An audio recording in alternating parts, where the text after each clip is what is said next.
पहले मैंने खबर चलाया था, न्यायालय के आदेश के बावजूद भी जो है अवैध तरीके से विपक्षी द्वारा कब्जा किया जा रहा था जमीन। इन लोग को आश्वासन मिला था कि अब इनके फेवर में सब होगा, आदेश हो गया था, ये लोग घर चले गए थे। लेकिन विपक्षियों द्वारा फिर से इनकी ज़मीन पर तोड़ फोड़ किया गया, ईंटा गिराया गया, जो भी है आइए जानते हैं पूरा मामला। धन्यवाद। अरे अपना मेरा नाम दीपक सानी है। मेरे माता जी का नाम प्रेमा देवी है। उनके नाम से ज़मीन लिया गया था पाकिस्तान से ज़मीन लेकर। तो 31 तारीख को हम लोग जिलाधिकारी महोदय के यहाँ धरना बसंजे थे। उसके बाद उन्होंने उसी दिन ही धरना किए थे। तो कोई मीडिया में खबर चली थी हमारे चैनल के माध्यम से, आपके चैनल के माध्यम से सारे अधिकारी संज्ञान लिए थे। उस संज्ञान का असर हुआ कि मौके पर लोग जाकर वहाँ पे राजस्व टीम थाना आधार जाके सीमांकन किए। सीमांकन करने के बाद हम लोग एक दिन बाद काम लगाते हैं, तो एक दिन पूरा काम चलता है। दूसरे दिन आकर एक भू माफिया जिसका कोई वहाँ लेना देना नहीं है, क्या है इनका, लवकुश यादव, जो कि रहने वाले हैं ग्राम सभा पटनावा, जिला चंदौली के रहने वाले हैं, वो आकर तुरंत फावड़ा लेकर जाते हैं, पूरा ईंट को तोड़ देते हैं। तो आपके जिले में वो क्या कर रहे हैं? जब वो चंदौली के हैं तो उनसे क्या लेना था आपकी जमीन से? वो उनके भाई का श्याम लाल का जमीन बिकवाए थे वो जी, तो अब उसी को लेकर जबरदस्ती रास्ता उसमें से ले रहे थे, जो कि राजस्व टीम हमारे जमीन से रास्ता ले रहे थे, जो कि राजस्व टीम सीमांकन के हमको दे दी कि आप इसमें ने खुदवा के करवाइए। तो हम ने खुदवा के करवा रहे थे, पीछे तो करवा लिए थे, साइड से करवाए, तभी वो आकर छोड़ दिया और हमारी माता जी को फावड़े से काटने जा रहा था। कल क्या घटना हुई?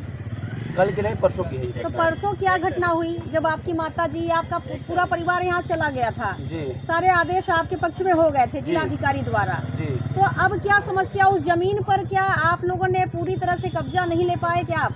अभी पूरी तरह हम लोग कब्जा नहीं ले पाए हैं। हम लोग ले रहे थे, बाउंड्री न्यू खना गया था, एक तरफ बाउंड्री हो चुका था, जो रास्ता वो मांग रहा था उधर हमारी जमीन थी, राजस्व टीम को नाप करके दे दिया था, तो उसी में हम अपना ईटा जुड़वा रहे थे।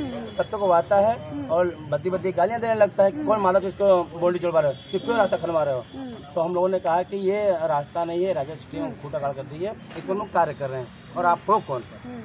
तो आज आप लोग फिर से आए हैं धरने पर? बिल्कुल बैठे हुए हैं। और हम लोगों को जान माल का खतरा है, क्योंकि वो लोग भू माफिया हैं भाई। अज्ञात 4-5 लोग भी आ गए थे।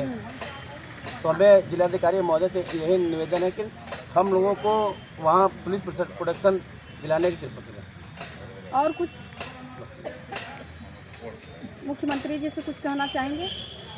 हमारे प्रदेश के यशस्वी मुख्यमंत्री जी का जो नीति है जीरो टॉलरेंस, हमें तो नहीं लगता कि मिर्ज़ापुर जनपद में जीरो टॉलरेंस दिख रहा है, क्योंकि यहाँ भू माफिया हावी हैं।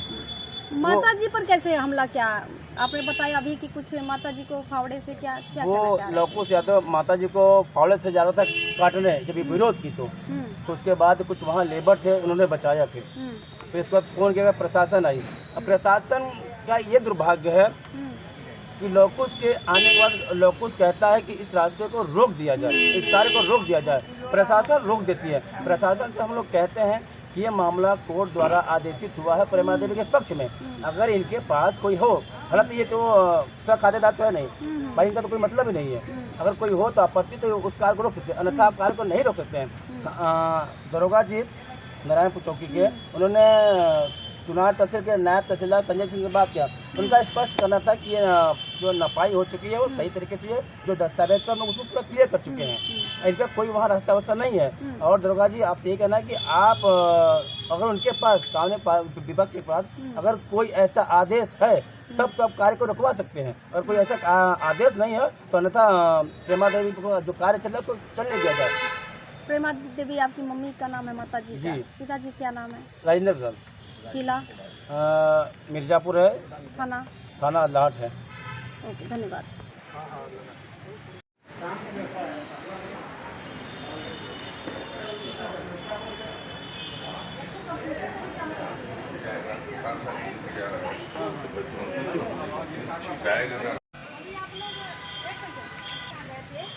ज्ञापन लेकर के क्या आश्वासन मिला? एडीएम साहब थे और जिला अधिकारी महोदय थे। एडीएम साहब की तरफ से यही आश्वासन मिला है कि आप लोग धरना को समाप्त करिए और आपकी मांग दी गई है, और थाने के माध्यम से चाहे डायरेक्ट डीएम ऑफिस के माध्यम से आप लोग अपने वहाँ पहुँचिए, वहाँ आपको सूचित कर दिया जाएगा और प्रशासन आपको दे दी जाएगी।